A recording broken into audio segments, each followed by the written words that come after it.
Now gold is not enough.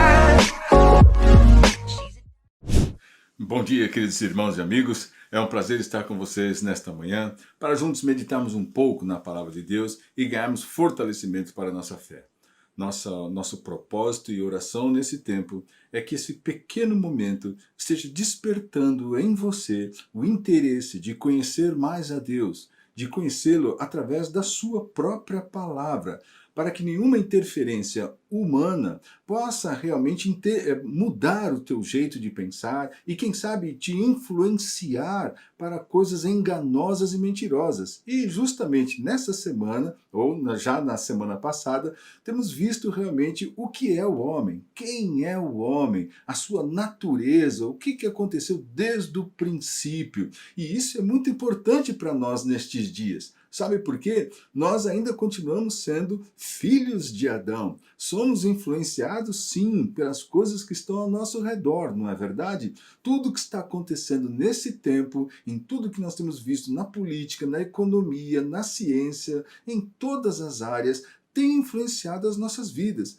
Mas há algo que é principal que acontece na vida do homem, seus desejos, sim, as suas inclinações, a sua própria vontade. Estas coisas são bem difíceis de lidar, não é verdade? E nós vemos isso aqui em Gênesis. Vemos isso já na criação através de Adão e de Eva. E vamos continuar então nesta semana olhando realmente para aquilo que Deus fez na criação, criando todos os animais, todas as coisas nesse mundo, as estrelas, o sol, o mar, os vegetais, todas as coisas. Mas aí agora Deus olhando para o homem, uma vez que já o tinha formado, e viu que não era bom que o homem vivesse sozinho. Vamos ver isso em Gênesis no capítulo 2, o verso 18 e depois 20, 21 e 25.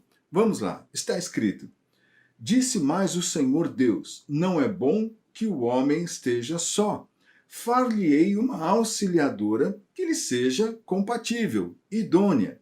Depois no verso 20, deu nome o homem a todos os animais domésticos, às aves dos céus e a todos os animais selváticos, para o homem. Todavia, não se achava uma auxiliadora que lhe fosse idônea. E depois, então, no verso 21, então o Senhor Deus fez cair pesado sono sobre o homem, e este adormeceu. Tomou uma das suas costelas e fechou o lugar com carne. E a costela que o Senhor Deus tomara ao homem, transformou-a numa mulher. E lhe a trouxe e disse o homem: esta, afinal, é osso dos meus ossos e carne da minha carne. Chamar-se-á varoa, porquanto do varão foi tomada. Por isso, deixa o homem pai e mãe e se une à sua mulher, tornando-se os dois uma só carne. Ora, um e outro, o homem e a sua mulher, estavam nus e não se envergonhavam. Então nós vemos aqui essa parte da criação tão maravilhosa que Deus fez. Quando Deus diz então, depois de tudo aquilo que o Senhor fez com os animais, por exemplo, macho e fêmea, todos eles tinham macho e fêmea. Mas o homem vivia sozinho. E Deus falou, não é bom que o homem seja só. Eu vou criar para ele também a sua fêmea, a sua mulher. Então o que o Senhor fez? Fez com que Adão tivesse um pesado sono, não é? Tirou a sua costela. Perceba que de todos os animais Deus criou macho e fêmea. Então talvez no seu poder, em toda a dimensão da glória do Senhor, ele poderia ordenar novamente formar o barro e soprar na narina a mulher. Mas o Senhor então toma a costela de Adão, não é? E dessa costela ele forma a mulher. Então o propósito de Deus nessa ação era fazer de dois um só. Por isso é que ele diz, então, essa costela que o Senhor tomou do homem transformou na mulher. E aí então o homem disse, essa é o osso dos meus ossos, carne da minha carne. Percebe aí um sentimento, uma consciência, uma compreensão muito além de alguém que de repente chega no seu caminho, você conhece, não, agora você faz parte de mim. Você veio de mim. Deus te criou através da minha vida. Então, você é osso dos meus ossos, carne da minha carne. E ele diz, chamar-se-á varoa, porquanto do varão foi tomada. Aí vem a palavra do Senhor tão importante para todos os casais, casamentos, não é?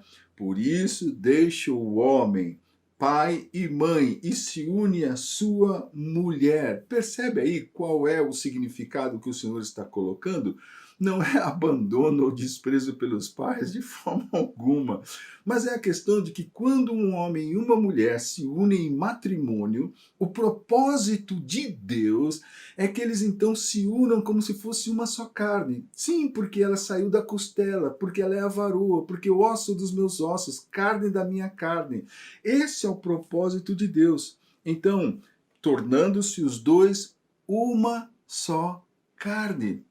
Esse é o propósito de Deus tão comunicado para os casais, para o casamento, algo que foi tão mudado, tão banalizado, tão desfeito, corroído, corrompido, adulterado, desmanchado, não é? Quantos casais estão separados nesse tempo porque não entenderam essa mensagem de Deus para o homem e para a mulher, no matrimônio, naquilo que significa o casamento, a unidade, não é? Estamos falando aqui do casamento, não é? Estou dando esse pequeno detalhe, mas aqui nós estamos vendo a formação do homem. Então, quando nós estamos justamente nesse pequeno período tentando entender quem é o homem, nós estamos vendo aqui no início que Deus viu que o homem, que não era bom que o homem ficasse sozinho, cria a sua fêmea, cria a mulher para compartilhar a vida com o homem, assim como ele fez com os animais, só que ele faz de uma forma especial, porque ele tira a costela do homem para realmente fazer com que a mulher não fosse só uma amiga, uma chegada, uma pessoa que pode estar e pode não estar. É osso dos meus ossos, carne da minha carne. Então o homem deixa seu pai e sua mãe, se une com a sua mulher e os dois se formam dois em um. E aí ainda mais o Senhor diz assim, ora, um e outro, homem e sua mulher, estavam nus. Por quê? Porque eles não tinham vergonha. Por quê? Porque ainda não havia sido introduzido o pecado. Então eles estavam nus, vivendo na presença do Senhor, todos os dias, sem se importar de estarem nus. Por quê? Porque havia a inocência. Havia exatamente aquela questão de não ter culpa, peso, pecado, amargura, dor que o pecado traz na vida do homem. Então é muito importante que a gente medite nisso, nessa obra grandiosa e maravilhosa que Deus fez. De tudo que o Senhor fez, quantas coisas foram transformadas, não é verdade? Quantas coisas foram adulteradas. Então medite nisso na sua vida. Medite nisso no seu casamento. Ainda há tempo. É importante que você reflita nisso. Você. Como é interessante a gente perceber as pessoas tentando colocar esse peso na vida do outro. Mas como é importante você olhar para si mesmo e perceber se você tem sido um só com a sua esposa, com o seu cônjuge, não é verdade? Para que você busque essa orientação, essa direção, essa vontade do Senhor. 2 em 1. Que o Senhor te abençoe, para que você viva cada vez mais por Deus e o seu reino, por Cristo, a sua igreja e a sua palavra, que é a verdade.